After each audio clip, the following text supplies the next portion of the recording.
What's the most stupid and funny war you've started with your son?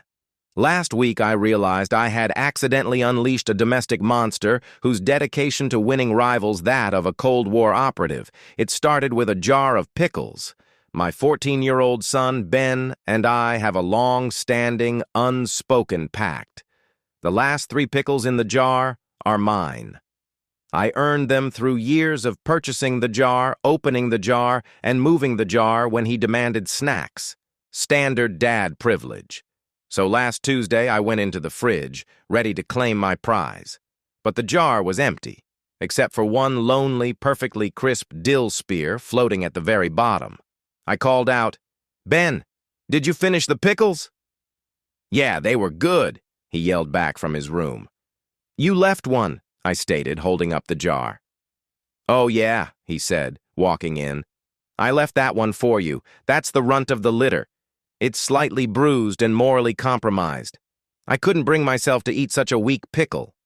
I knew he was lying. That pickle was the last vestige of my kingdom.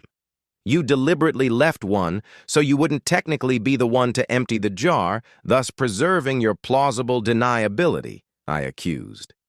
He just shrugged and walked away, eating a chip. That was the declaration of war. I didn't eat the pickle. I carefully placed it on a tiny white dish and sat it right in the middle of the kitchen island, like a piece of evidence at a crime scene. The next morning, the pickle was gone. In its place was a tiny note written on a torn piece of notebook paper.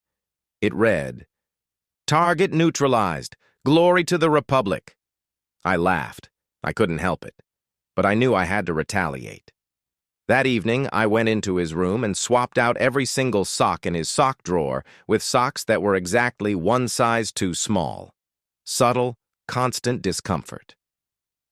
The following day, I woke up to find that every single piece of furniture in the living room had been covered in saran wrap. Not just the sofas, the rug, the TV remote, the dog's water bowl. A truly dedicated commitment to chaos. My move? I didn't clear the plastic wrap. I waited until Ben was at school and I changed the default language on his phone and every gaming console he owned to Latvian.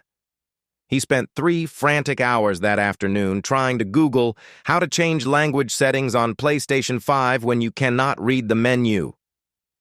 His final move, which ended the war, was brilliant. I came home yesterday to find a massive framed portrait of him, grinning and holding a large, smug-looking pickle, hanging directly above my side of the bed. It wasn't even a photo. It was a cheap print he must have ordered online. I stood there, staring at the pickle portrait above my pillows, and I laughed until my stomach hurt. I conceded the war.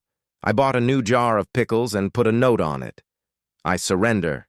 The last 3 are yours. But I'm keeping the portrait."